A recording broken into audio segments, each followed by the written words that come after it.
I watched George Floyd take his last breath. And as a former police officer, former soldier, Marine, diversity officer liaison to the Pentagon, right? I mean, I was on a committee that helped create policy for all of the military services.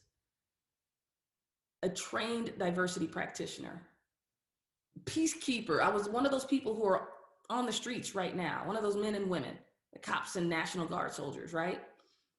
And on the other side, an openly gay Black woman. And I didn't know what to do. I said, oh my God, what do I do in this moment? What do I say? And of course, I immediately thought about social media. And I'm like, I've never talked about anything political. And very quickly, I said, this isn't political. This is about humanity, period. So I ended up writing an op-ed.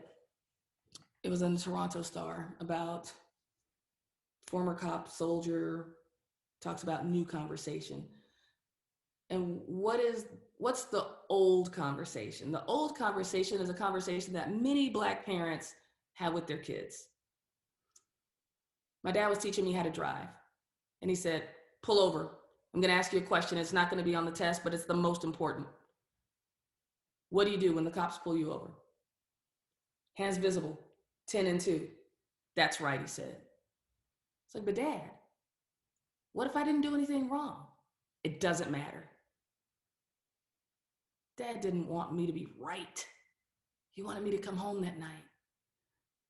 I remember it was Christmas time. It was snowing, sleeting outside. It was wet, dreary, cold. Had on these huge coats. We go into Radio Shack, and I know I'm totally dating myself, right? Went into Radio Shack, and the associate said, hey, I'm gonna need you to take your coats off. And I started to take my coat off, and my sister's like, no, don't take your coat off.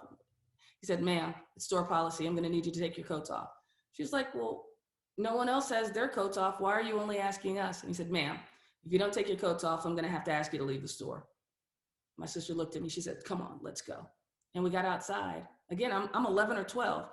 And I said, why did he want us to take our coats off? We weren't gonna steal anything. And she just looked at me and said, it doesn't matter. It does matter. And yes, Black lives matter. And yes, all lives matter.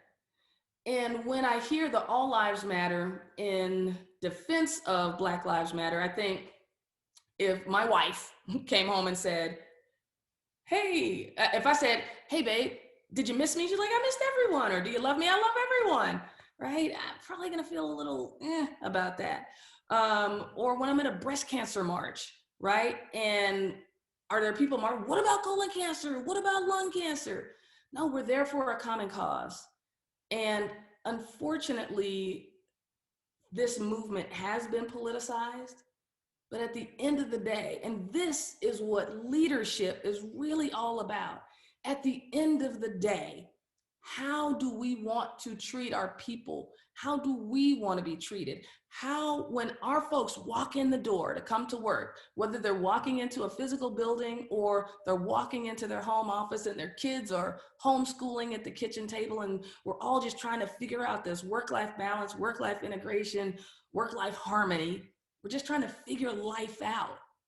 How do, at the end of the day, how do we want people to feel?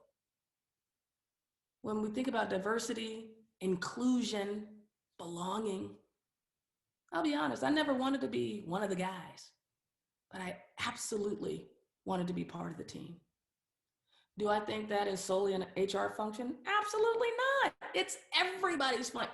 Whoever is on our team, it's our responsibility, from the first man or woman who just onboarded all the way up to our senior executives, our leadership, our CEO, our board, and our chairman of the board. We are all responsible for that inclusive environment. Because at the end of the day, we're shifting things, we're moving the needle, we're changing lives.